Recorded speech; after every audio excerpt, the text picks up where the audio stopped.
அருமையான மீது நாளிலும் அவருடைய வார்த்தை நான் இடத்திலே கொண்டு வருகிறேன். யாத்ராகமம் 14:14 வசனம் சொல்கிறது, கர்த்தர் உங்களுக்காக யுத்தம் பண்ணுவார், நீங்கள் சும்மா இருப்பீர்கள் என்றார். அப்ப இன்னைக்கு நான் சொல்லுகிறேன், இதே வசனத்தை உங்களுக்கு, கர்த்தர் உங்களுக்காக யுத்தம் பண்ணுவார், நீங்கள் சும்மா இருப்பீர்கள். ஆமென். நீங்கள் சும்மா இருப்பீர்கள். நீங்கள் உங்கள் பிரச்சனை குறித்து நீங்க ஒண்ணுமே தேவைன்னா கர்த்தர் எல்லாவற்றையும் செய்வார். கர்த்தர் உங்களுக்காக யுத்தம் பண்ணுவார். இந்த டிசம்பர் 14 கர்த்தருடைய வார்த்தை யாத்ராகமம் 14:14 வைத்து சொல்லுகிறேன், கர்த்தர் உங்களுக்காக யுத்தம் பண்ணுவார். இந்த நாள் ஒரு சாட்சிய நாளா இருக்க போகிறது. பெரிய சாட்சிய நாளா இருக்க போகிறது.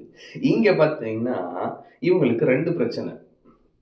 ஒண்ணு என்ன அப்படின்னா, முன்னாடி சிவந்த சமுத்திரம் இருக்கு, என்ன பண்றதுன்னு தெரியல. அடிமைத்தனத்துல இருந்து வெளியே வந்துட்டாங்க. பார்வன்லாம் துரத்தி விட்டான், வெள்ளியோடு பொண்ணோடு வந்துட்டாங்க. ஆனா இங்க பாத்தீங்கன்னா சிவந்த சமுத்திரம் இருக்கு, முன்னாடி போக முடியல. அப்படியே நடுக்காட்டுல விட்ட மாதிரி இருப்பார். முன்னாடி பார்த்தா சிவந்த சமுத்திரம், கடலுக்கு முன்னாடி நிப்பாட்டிருக்கீங்க அப்படின்னு. சரி, முன்னாடி ஒரு பிரச்சனை. சரின்னு பார்த்தா பின்னாடி பார்வோன் சேனை துரத்திட்டு வராங்க. என்னடா அனுப்பிவிட்டு பின்னாடி வரீங்க, பிள்ளைங்கிட்ட தொட்டிலாட்டுற மாதிரி சேனை வருகிறது, ரதங்கள் வருகிறது, என்ன பண்றதுன்னு தெரியல.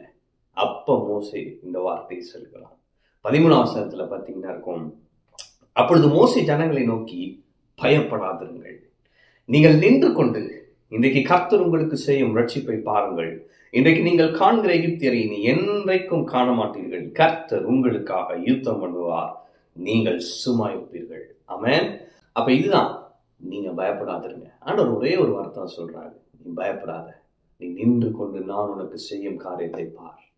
ஆமென். அப்ப உங்களுக்கு முன்னிருக்கும் போராட்டங்களுக்கும் கர்த்தர் பதில் செய்வார்.